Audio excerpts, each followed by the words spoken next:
Општина Виница ја почна реализацијата на проектот за реконструкција на локалниот патен правец од местноста Детлово до селото Блатец. Проектот е дел од општинската програма за изградба и реконструкција на локалните патишта и улици за оваа година.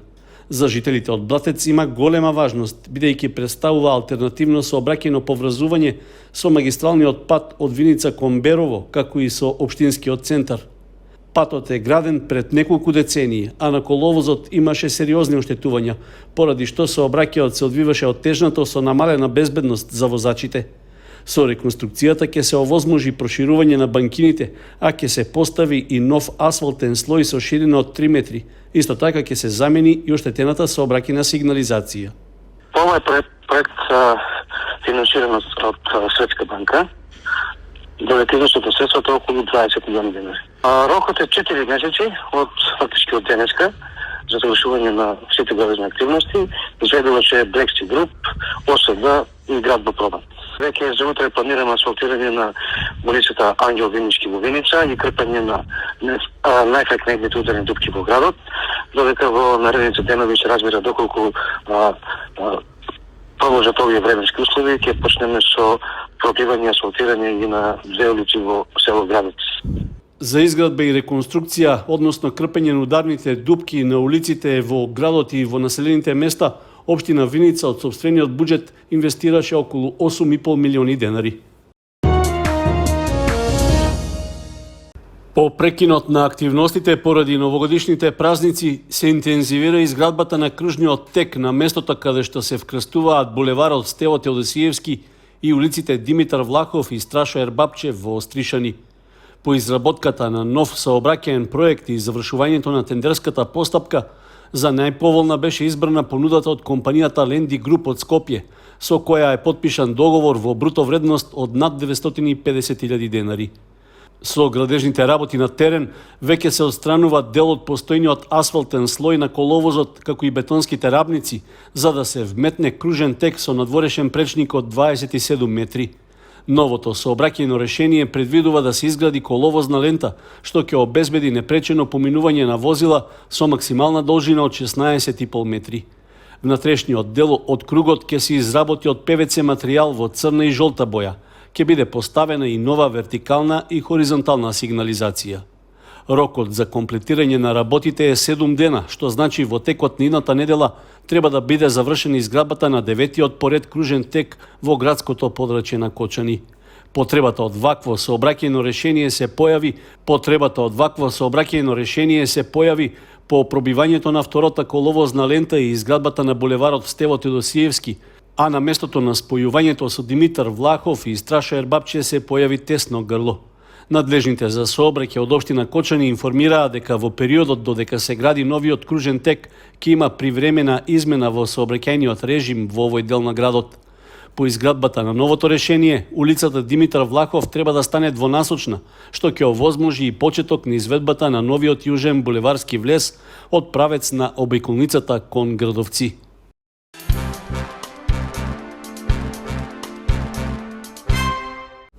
Во сообраќајна несреќа што во раните утрински часови се случила во централното градско подрачје на Кочани, предизвикана е материјална штета кај возилата, но и на дел од урбаната опрема.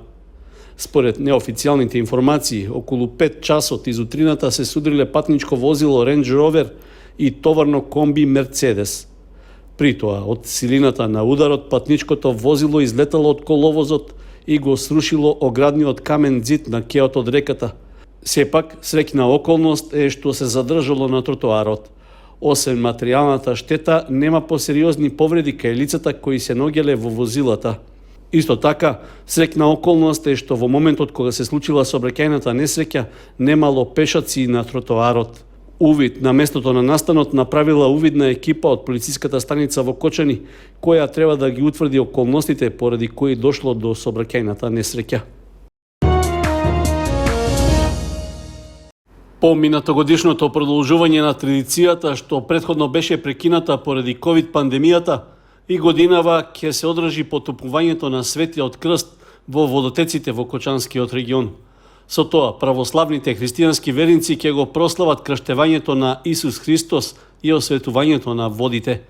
Во православниот храм Свети Ѓорги во Кочани во тек се подготовките за настанот, а трае и пријавувањето на лицата кои ќе учествуваат во обредот за фаќање на крстот во водите на Кочанска река.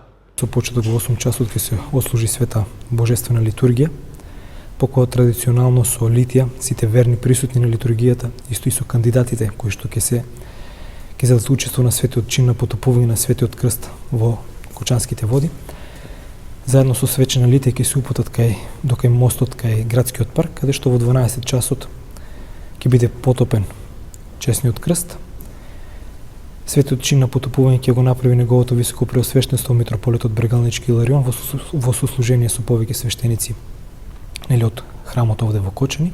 Од храмот Свети Ѓорги информираат дека до моментот на подготвувањето на оваа вест се пријавиле 20 на лица кои ќе скокаат по Светиот крст. Заинтересираните верници можат да се пријават во просториите на храмот до среда 18 јануари до 15 часот. При тоа, за да учествуваат во церемонијата, потребно е да бидат полнолетни жители на Кочани, да бидат крстени во православната вера и при тоа да приложат потврда од матичен лекар за нивната здравствена состојба.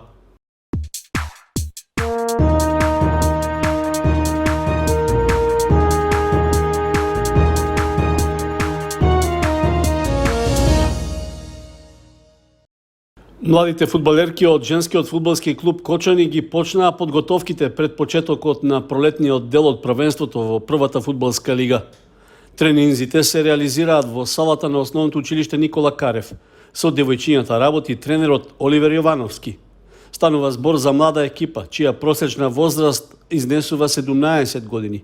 Најголем дел од фудбалерките се од Кочани, а неколку се и од други градови.